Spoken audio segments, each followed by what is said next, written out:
Ok, on va commencer avec le numéro un, le numéro 70. Cœur fatigué et lassé du péché, assez souffert, assez cherché, je puis donner la paix et le repos, me charger de vos fardeaux. Venez à lui, venez à lui. Venez à Jésus aujourd'hui. Vous tous pécheurs condamnés par la loi, venez à moi, venez à moi.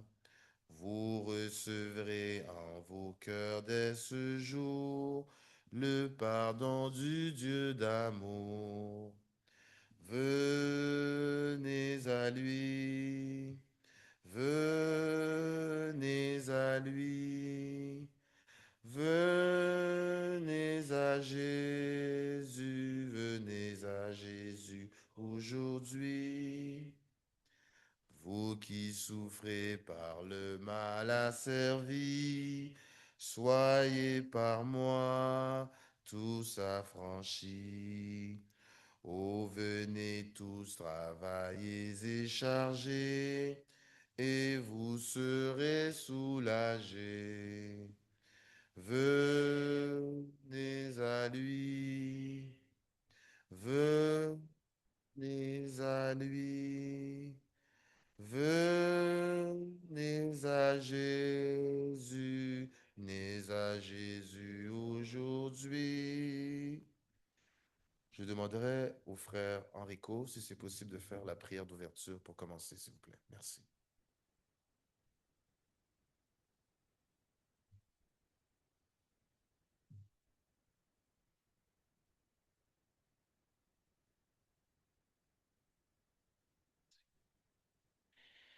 Prions. Grand Dieu Tout-Puissant,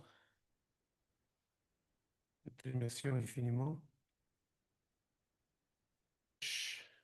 cette grâce que tu nous fais ce soir, ce mercredi, pour être ensemble, pour étudier ta parole en profondeur. On te demande que pendant que nous étudions, tu sois avec nous, tu nous accompagnes à comprendre ta parole et pour nous aider à mettre en pratique ce que nous allons étudier. Nous voulons prendre cette occasion de prier aussi pour nos frères et sœurs qui nous suivent à travers le YouTube et à travers le Zoom. Soyez avec ceux qui ne peuvent pas être ici à cause des empêchements de travail ou peut-être d'autres choses, c'est toi qui connais. Mais avec le Zoom, nous pouvons profiter d'écouter la parole quand même. Merci aussi pour la journée que tu viens nous donner, viens nous accorder, la santé que tu nous as donnée d'être ici ensemble. On te demande aussi, notre Dieu, de nous aider toujours à persévérer dans ta parole, de nous aider à la mettre en pratique pour être capable de grandir spirituellement. Aidez-nous toujours à obéir à ta parole, suivre tes enseignements, pour être capable d'être le sel et la lumière de ce monde. On te demande aussi d'être avec le frère Frédéric, qui va enseigner la classe de ce soir. Soyez avec lui, soyez avec son cœur, pour être capable de livrer ta parole. C'est dans le nom de ton Fils Jésus que nous t'en prions. Amen. Remercions le frère Enrico pour la prière d'ouverture. Et sans tarder, nous faisons place au frère Frédéric pour l'étude de ce soir. Merci.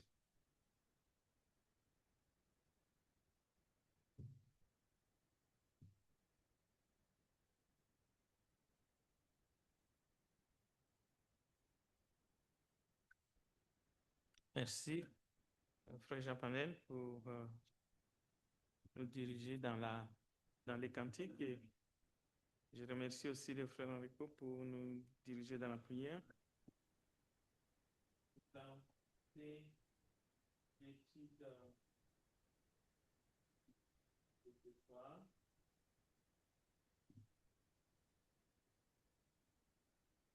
L'étude biblique de ce soir, nous allons lire plusieurs passages, en commençant d'abord dans l'Ancien Testament, et nous allons regarder un ou deux versets dans le Nouveau Testament. Bon, d'abord, je vais vous rappeler les thèmes. Nous sommes en train de continuer les thèmes du plan de Dieu sur la famille. Aujourd'hui, on va aborder un grand thème qui concerne l'éducation des enfants.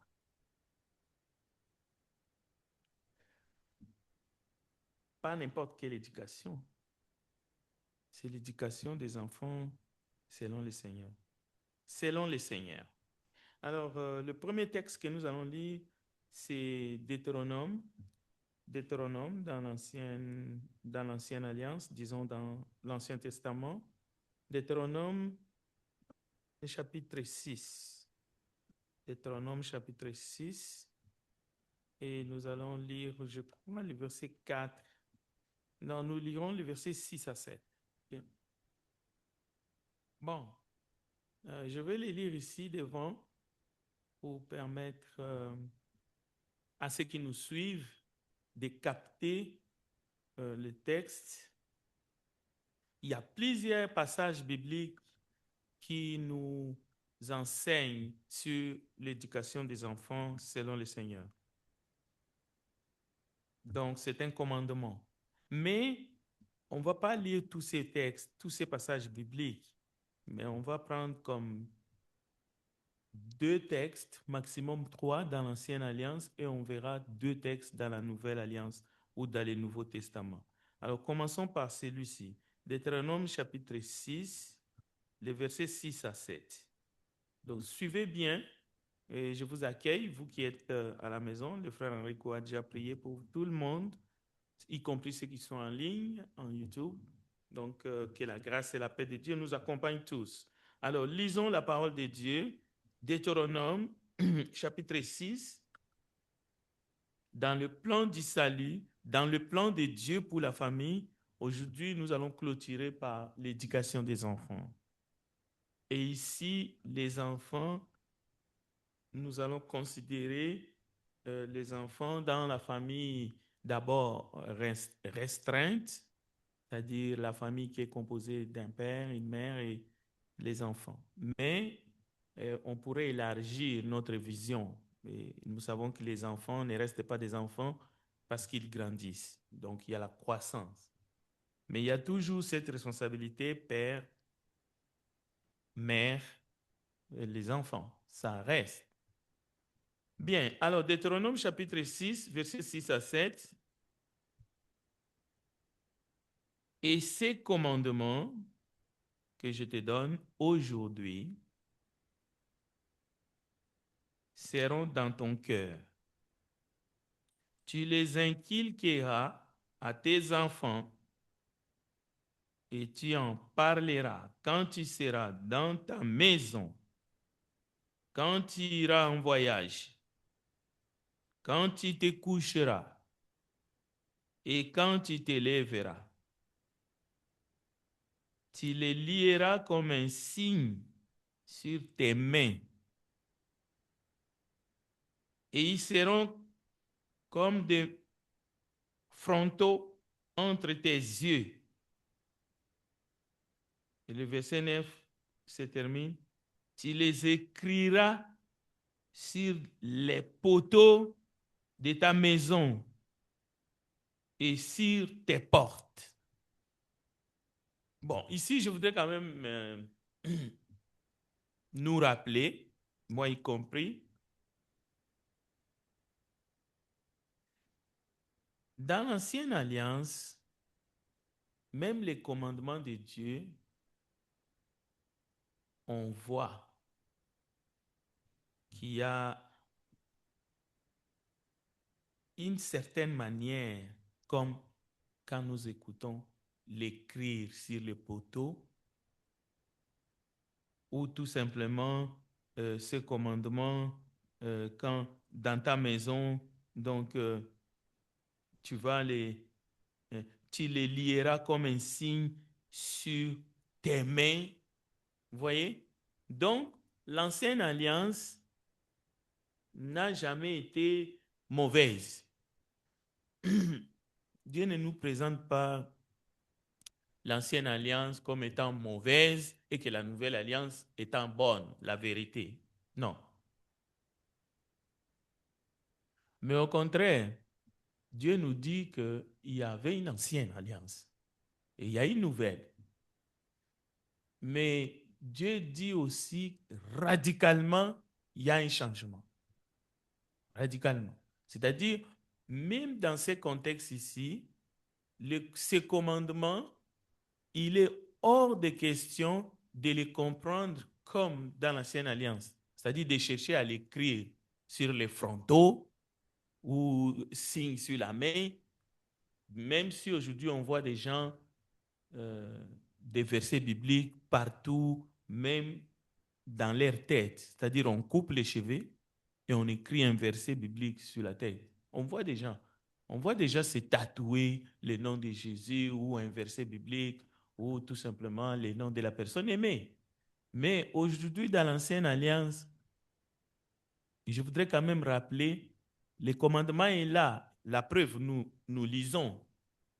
Mais il y a une manière maintenant de faire, et même dans l'adoration, il y a une manière d'adorer Dieu, même si dans l'ancienne alliance, on adorait Dieu selon les consignes que Dieu avait données.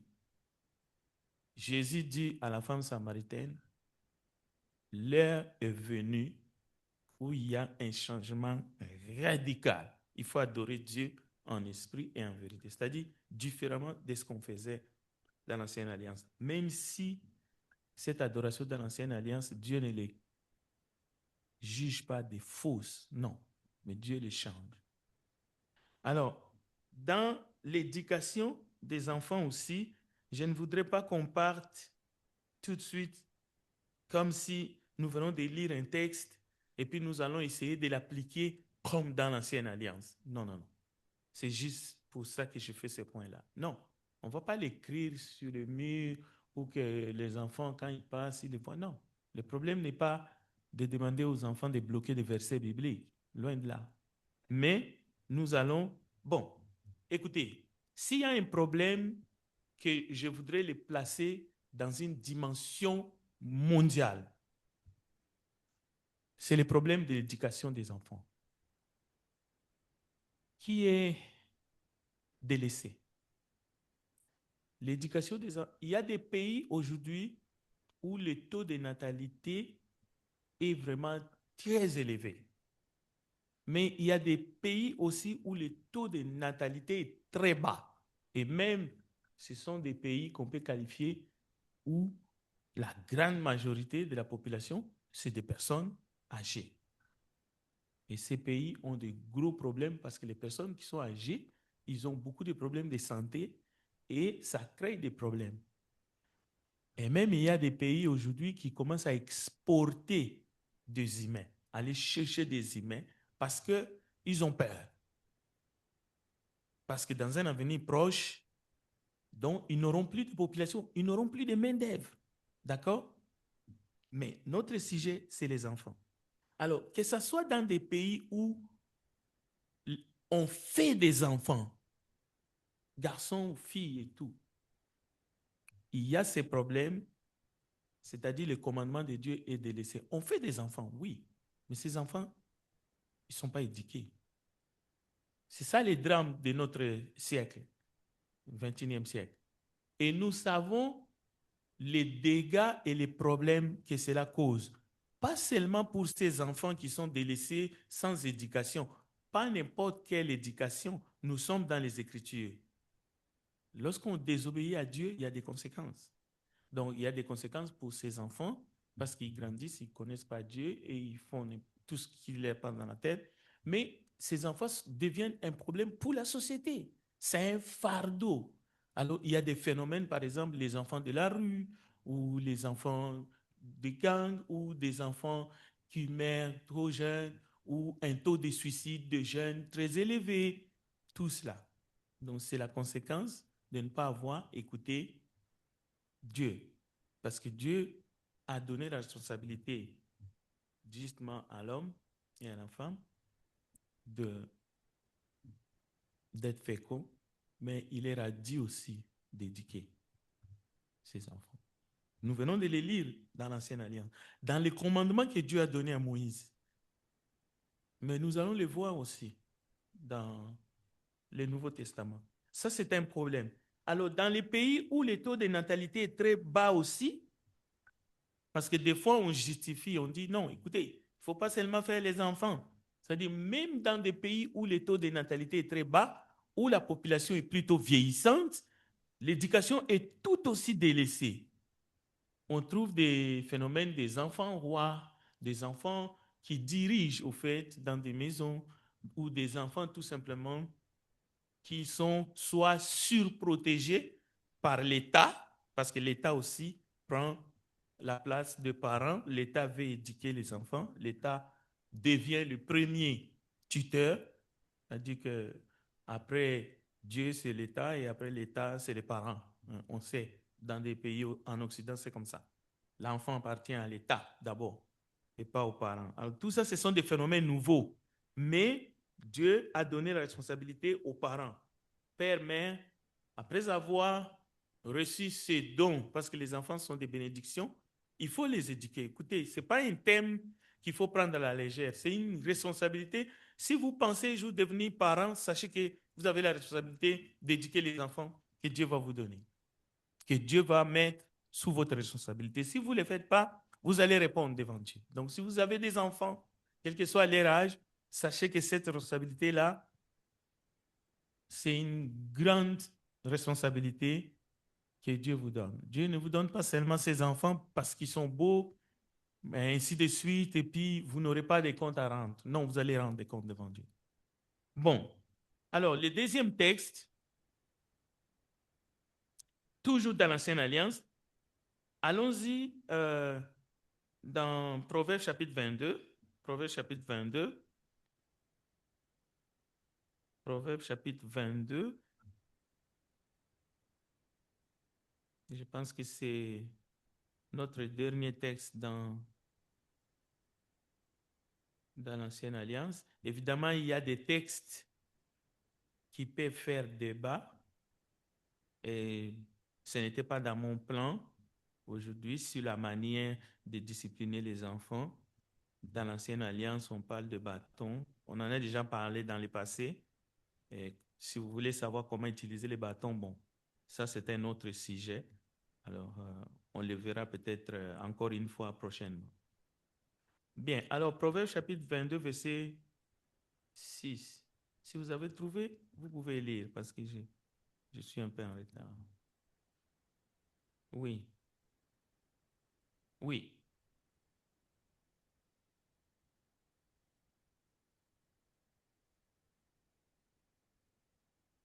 Voilà. Donc, instruis l'enfant. C'est la parole de Dieu. C'est le sage. C'est Salomon. Instruis. Donc, ce n'est pas non, c'est un enfant difficile. On a essayé, il n'écoute pas. Non. C'est seulement instruire l'enfant. Bon, comment? On verra. Si on a le temps, on va échanger là-dessus. D'ailleurs, c'est ça la base, ou c'est ça le développement de l'enseignement. Parce qu'on n'est pas là seulement pour lire les versets. On va essayer de voir comment. Donc, il ne s'agit pas, non, écoutez, on le fait déjà à l'école, ou bien c'est son grand-père qui le fait, ou c'est sa grand-mère. Non, non, non. Le message est adressé aux parents. C'est clair. Bien sûr, l'enfant n'est pas éduqué seulement par le parent, ça c'est sûr. L'enfant va recevoir des informations, de l'éducation venant de la famille élargie et même de la société. Soyons clairs là-dessus. Mais on reste dans les Écritures. Alors, les deux textes dans la Nouvelle Alliance, comme ça on termine avec la lecture. 2 Timothée, chapitre 3, verset 15, et cherchez aussi 1 Thessaloniciens, chapitre 2, versets 11 à 12. Moi, je vais lire 2 Timothée 3, 15. Cherchez 1 Thessaloniciens 2, 11 à 12. Alors, 2 Timothée, chapitre 3, le verset 15. Écoutons la parole de Dieu. Et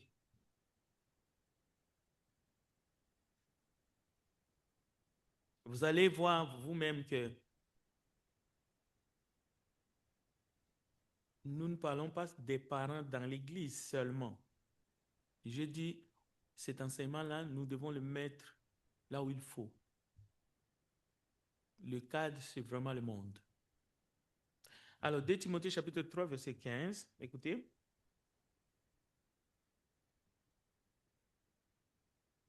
Dès ton enfance, tu connais les saintes lettres qui peuvent te rendre sage à salut par la foi en Jésus-Christ. Et le verset qui suit, c'est le verset phare. Toute écriture est inspirée de Dieu et utile pour enseigner, pour convaincre, pour corriger, pour instruire dans la justice, afin que l'homme de Dieu soit accompli et propre à toute bonne œuvre. Lisons maintenant 1 Thessaloniciens 2, 11 à 12. Non, 1 Thessaloniciens 2, 11 à 12. 1 Thessaloniciens, chapitre 2, 11 à 12.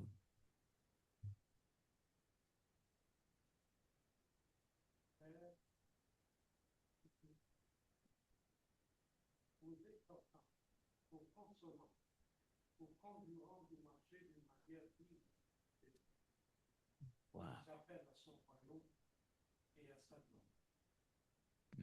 Très bien. Merci, frère Enrico. Vous avez entendu? Écoutez, c'est très facile d'écouter ce texte que le frère Enrico vient de lire et de se caser dans l'Église. Non, non, non. Ce texte-là va au-delà. C'est une lettre qui est envoyée à l'Église de Thessalonique, mais ici, l'apôtre du Seigneur, Paul, fait allusion du rôle du Père. Et ce Père-là n'est pas forcément un chrétien. C'est juste un père. C'est juste un parent. C'est juste une mère. La manière que Dieu a voulu qu'un père et une mère se comportent vis-à-vis de ses enfants. C'est de cela. Donc l'apôtre fait une allusion. Il dit nous, vous savez, nous aussi, nous avons été pour vous, nous avons été pour chacun de vous, c'est qu'un père est pour ses enfants. Maintenant, qu'est-ce qu'un père est pour ses enfants? Qu'est-ce qu'une mère est pour ses enfants? À toutes les mères du monde entier. Qu'est-ce qu'une mère est pour ses enfants? Qu'est-ce qu'un père est pour ses enfants? Parce qu'il est le géniteur. Le mère, il est celle qui a donné vie parce qu'elle a porté ses enfants dans son sein.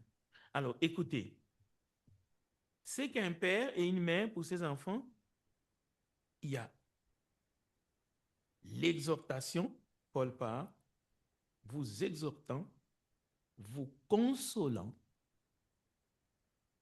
Donc, les enfants ont besoin d'être exhortés, ils ont besoin d'être consolés, ils ont besoin d'être conjurés. Vous voyez?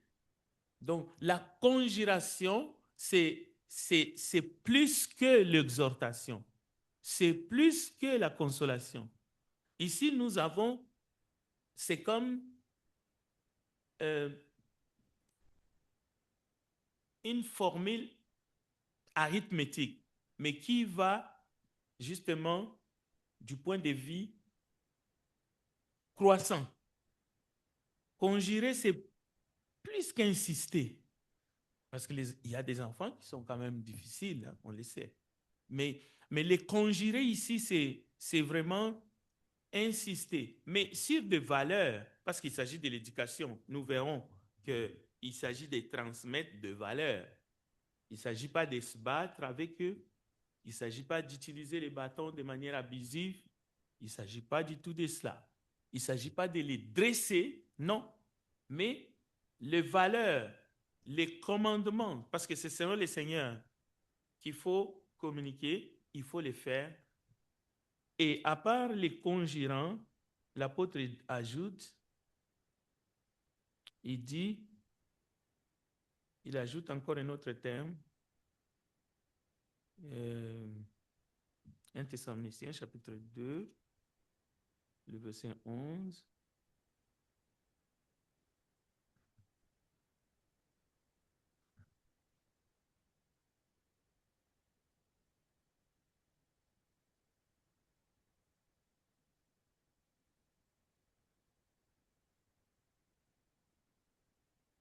Donc, il y a l'exhorter, il y a encourager aussi.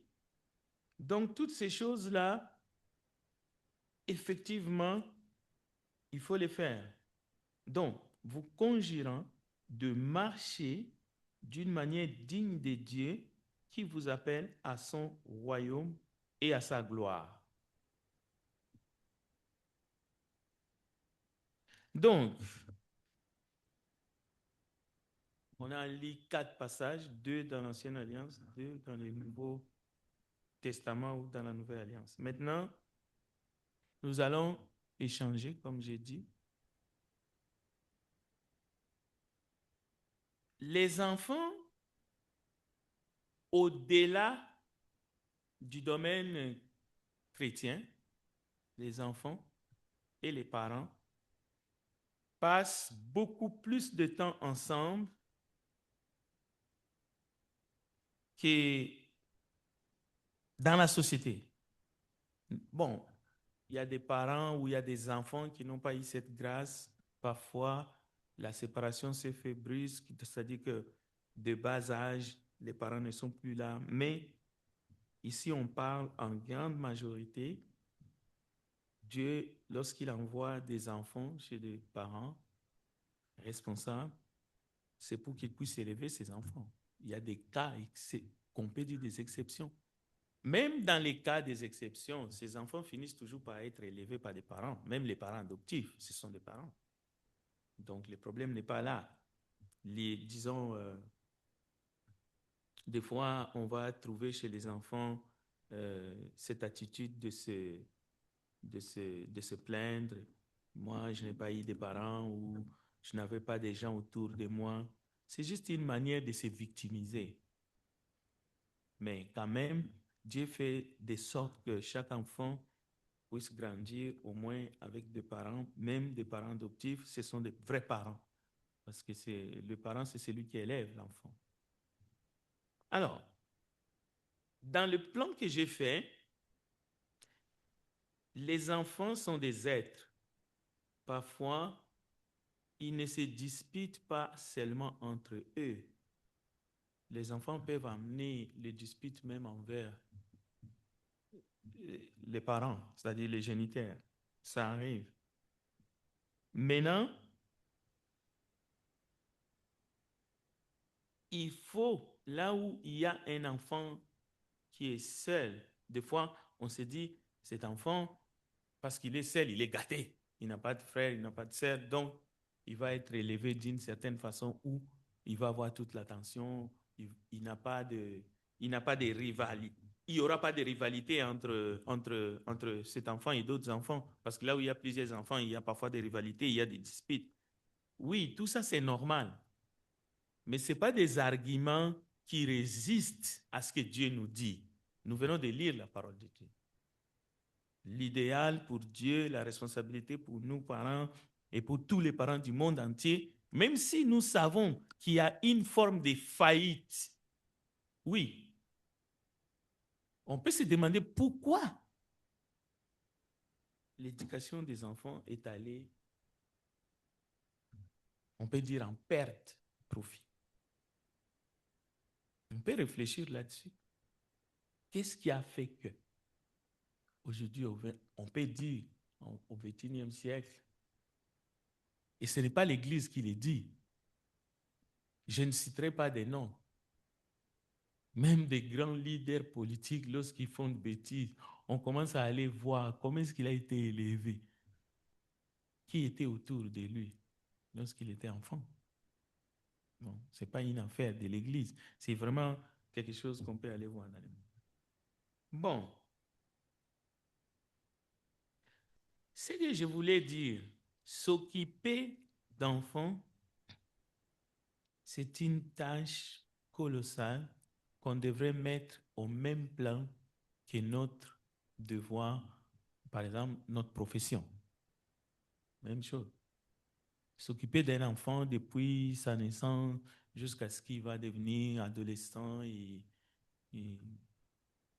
jusqu'à ce qu'il va même se marier. Cette tâche-là a la même valeur, même noblesse que notre carrière. Notre carrière. Parce que nous mettons beaucoup d'emphase sur ma carrière. Pourquoi? Parce que il y a du revenu.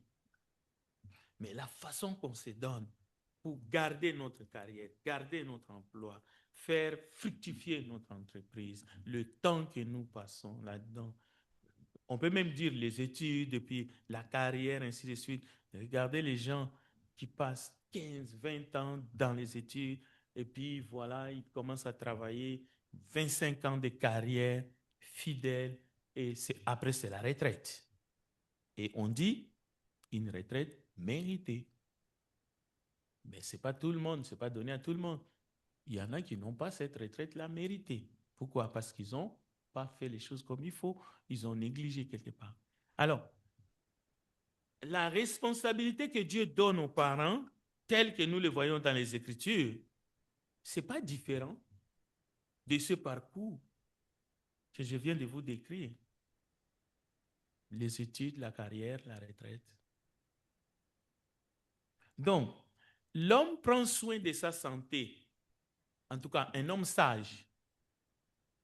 Le sérieux que nous mettons par rapport à notre santé, la manière, évidemment,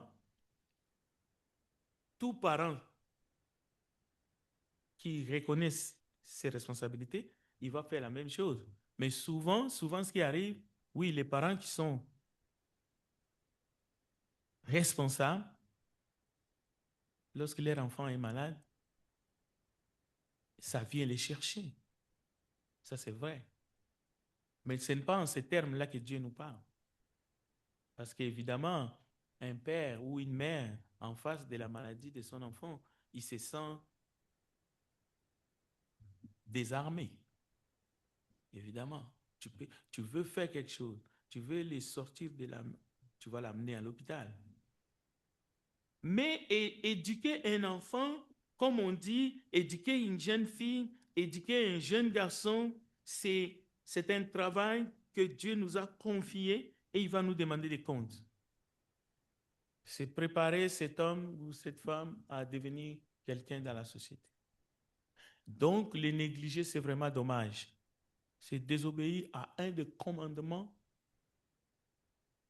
divins. Nous l'avons dans l'Ancienne Alliance et nous l'avons dans la Nouvelle Alliance. Ce n'est pas un simple rappel, Tite, souviens-toi des saintes lettres, non, non, non. Et ça, c'est valable aussi dans d'autres. Bon. Alors, il y a des drames. C'est lorsque dans une famille, les frères et les sœurs se disputent. Bon, ici, c'est au-delà de même père, même mère. On peut avoir des demi-sœurs, des cousins, des cousines, mais on est en famille. Mais le drame, c'est lorsqu'il y a des disputes. Et vous le savez, dans toutes les sociétés du monde, dans toutes les familles, ces drames-là existent. Maintenant, la question est, comment gérons-nous les conflits dans la famille? Parce qu'il faut les gérer. Le problème n'est pas de dire ça n'existe pas ou les occulter ou être là bras croisés, spectateurs, moi je ne peux rien faire, de toutes les façons, ils sont comme ça. Non, il faut gérer ces conflits-là. Il ne faut pas laisser les conflits dégénérer entre les enfants ou entre les cousins ou entre les enfants dans la même famille. Non, il faut les gérer. C'est la même chose. S'il y a conflit entre nous et notre Dieu parce que nous avons péché, Dieu nous demande de nous repentir.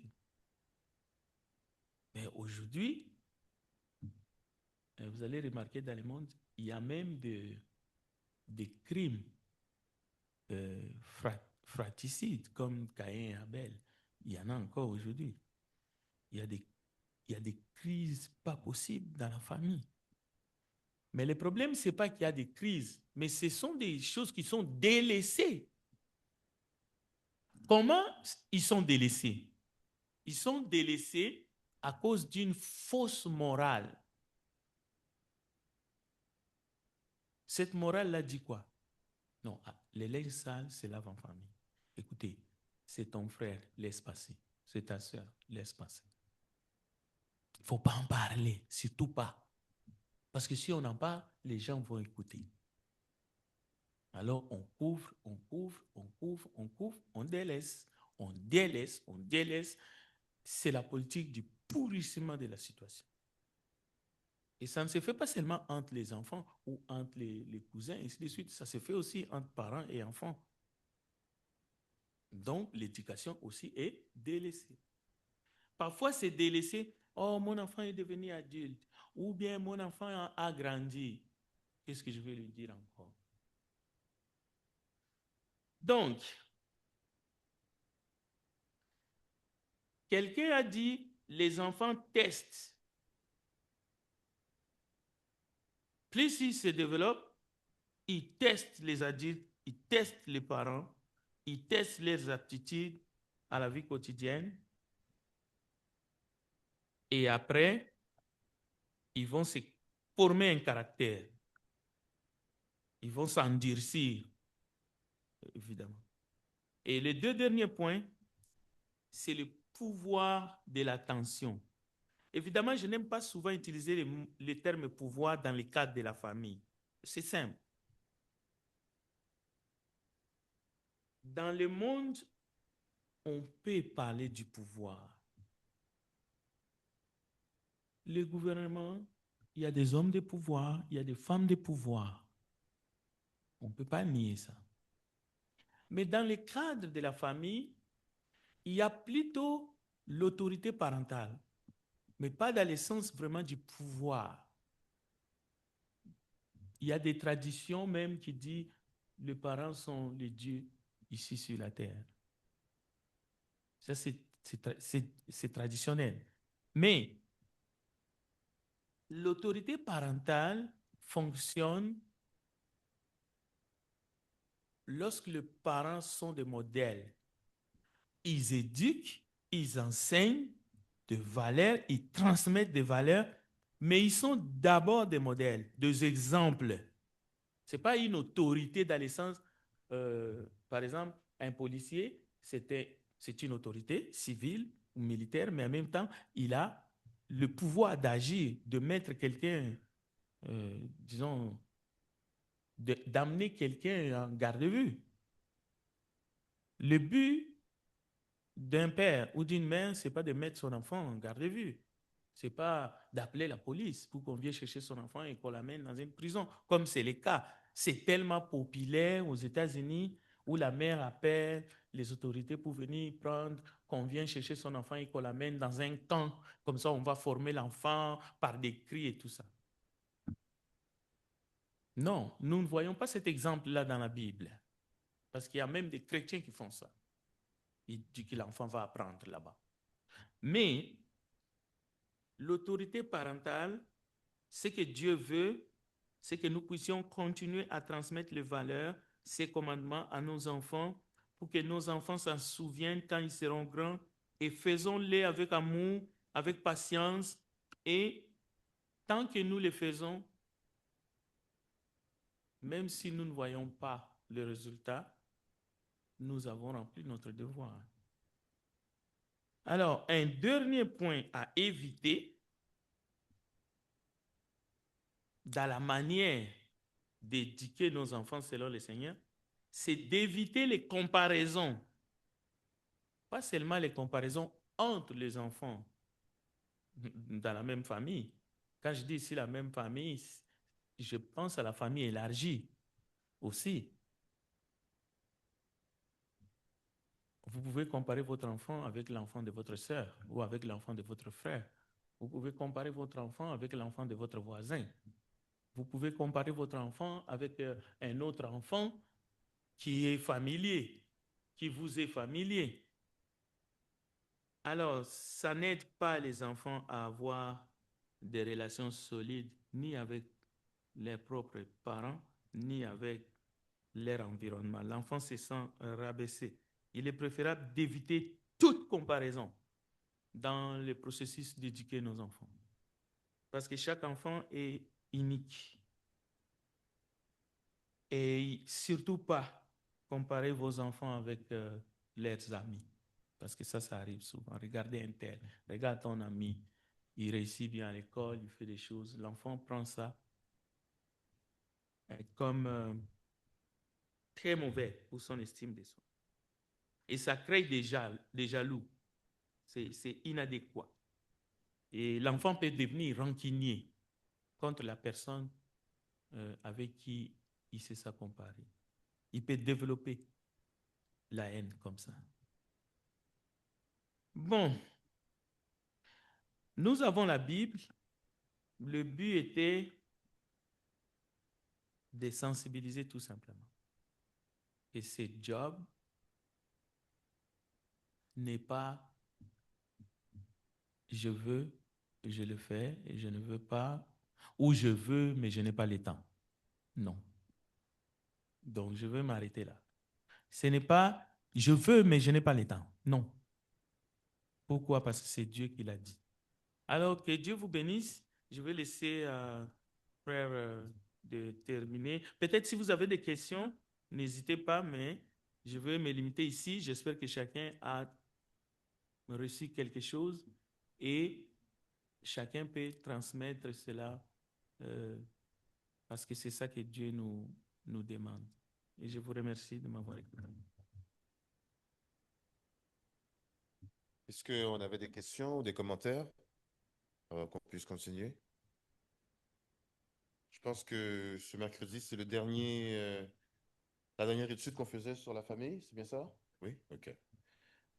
Avant de continuer, j'aimerais savoir, frère Frédéric, est-ce qu'on a des annonces pour les prochains jours ou à annoncer? C'est juste que j'ai envoyé un sondage pour les hommes. Il y a des hommes qui répondent déjà et on va voir d'ici encore une semaine les nombres de personnes qui sont disponibles. Comme ça, on pourrait annoncer si on va avoir la réunion des hommes, soit les 23, samedi 23 ou samedi 30. Mais en attendant, parce que le frère Eco est disponible au mois de juin. Mais c'est sûr et certain, on doit travailler fort pour préparer l'Assemblée générale. Donc, on devrait se réunir au mois de mai, mais on doit se réunir aussi au mois de juin parce que l'Assemblée générale, on se projette au mois de septembre ou octobre. C'est le mois où on fait l'Assemblée générale ou novembre, mais il faut qu'on travaille pour la préparation. Alors, à vendredi, en ligne pour la méditation et la louange avec les prières quotidiennes. Merci. Merci, frère Frédéric. Bon. Merci à tous qui ont suivi ici dans la salle ou à leur domicile, ou même aussi sur les réseaux sociaux. Pour terminer, nous allons chanter le numéro 181. Le numéro 181. Alors, je vous demanderai de vous mettre debout pour ceux qui sont ici. Numéro 181. J'entends ta douce voix, Jésus, je viens à toi, je viens, ô Sauveur, lave-moi dans le sang de ta croix. Jésus, roi des rois, qui mourut pour moi. Je veux mourir avec toi sur la croix. J'entends ta douce voix qui me dit crois en moi. Je crois, Seigneur, soutiens ma foi. Tiens-moi près de ta croix. Jésus, roi des rois, qui mourut pour moi. Je veux mourir avec toi sur la croix. J'entends ta douce voix. Elle pénètre en moi et me dit d'aimer comme toi de l'amour de la croix. Jésus, roi des rois, qui mourut pour moi. Je veux mourir avec toi sur la croix. J'entends ta douce voix, toi qui mourus pour moi. Seigneur, que je m'unisse à toi dans ta mort par la foi. Jésus, roi des rois, qui mourut pour moi. Je veux mourir avec toi sur la croix. Alors, prions. Père Céleste Tout-Puissant, nous te remercions infiniment pour tes bénédictions, pour ton amour, pour tes bienfaits dans notre vie. Merci, Père Céleste, pour tous ceux et celles qui ont insisté ou participé, Seigneur, à cette étude du mercredi. Nous te demandons, Seigneur, que tu puisses nous permettre de comprendre les mots qui ont été prononcés ici, pour que nous puissions, Seigneur, en tirer leçon et pouvoir le pratiquer dans notre vie. Aider, Seigneur, à ce que les familles de l'Église puissent être plus fortes, plus solides, pour que nous, Seigneur, en tant que parents, nous puissions donner un bon exemple, que nous puissions tirer l'enseignement que nous donnons à nos enfants des Saintes Écritures, que nous puissions être inspirés par ta parole et que nous puissions faire toujours mieux, Seigneur. Père Céleste, nous te prions pour tous ceux et celles qui ne sont pas encore baptisés, qui n'ont pas encore trouvé Jésus-Christ dans leur vie, que ce soit des gens de l'Église ou des gens à l'extérieur de l'Église. Permets, Seigneur, que nous puissions être des canaux, des vaisseaux, Seigneur, pour transmettre ta parole, pour expliquer, Seigneur, les Saintes Écritures et pour qu'ils puissent venir à la conversion, Père Céleste. Permets, Seigneur, que tu puisses toujours porter un œil attentif, Seigneur, à nos enfants qui vont à l'école, qui sont dans la rue, qui sont sujets à un enseignement, Seigneur, avec des professeurs qui souvent ne sont pas chrétiens, qui sont aussi, Seigneur, qui côtoient des enfants qui sont du monde, Seigneur, et qui n'ont pas Dieu dans leur vie ou dans la vie de leurs parents. Permets, Seigneur, que l'enseignement qui va être apporté à nos enfants vienne d'abord, Seigneur, de nous en tant que parents responsables, en tant que parents chrétiens, en tant que parents qui veulent faire ta volonté. Et que les enfants que nous avons dans l'Église puissent grandir et fleurir et venir prendre leur place dans l'Église, Seigneur. Dieu Tout-Puissant, nous te prions pour toutes les guerres dans le monde. Nous te prions pour tout ce qui se passe, Seigneur, pour tous ces gens qui meurent inutilement. Nous te prions pour les chefs d'État, Père Céleste, pour que tu puisses toucher leur cœur, pour que tu puisses leur faire réaliser qu'un jour ils devront rendre des comptes pour tout ce qu'ils font, Père Céleste. Aide-nous, Seigneur, à toujours pouvoir apporter un message positif, un message d'amour, un message de réconciliation comme il est dans l'évangile, Seigneur, un évangile de réconciliation, un évangile d'amour. Nous te prions, Seigneur, pour toutes les églises du Christ à travers le monde, pour tous les chrétiens, Seigneur, qui veulent faire ta parole, pour que tu puisses les assister, que tu puisses les aider, Seigneur, et toujours rester avec eux, Seigneur, pour qu'ils puissent avancer toujours en avant. Nous te prions, Père Céleste, pour le prédicateur, pour que tu puisses le bénir, lui et sa famille, et l'aider dans le travail qu'il fait, Seigneur. Nous te prions pour tous les membres de l'Église, ceux qui sont malades, ceux qui sont découragés, ceux qui souffrent autant dans la chair que dans l'esprit. Nous prions pour que tu puisses leur toucher, autant dans l'esprit que dans la chair, Seigneur, pour les guérir, pour leur donner un second souffle, Seigneur, et leur permettre, Seigneur, de toujours se reposer en toi. Reste avec nous, Seigneur, tout au long de la semaine, pour que nous puissions être de retour, Seigneur, pour la méditation de vendredi, ainsi que le culte du premier jour de la semaine, Père Céleste. Pardonne-nous nos péchés, Seigneur, et permets-nous de toujours rester, Seigneur, focus et bien dirigés, Seigneur, dans ta parole. Nous te demandons toutes ces choses, Seigneur, non que nous soyons bons, justes ou dignes, mais au nom de ton unique Fils, Jésus-Christ. Amen.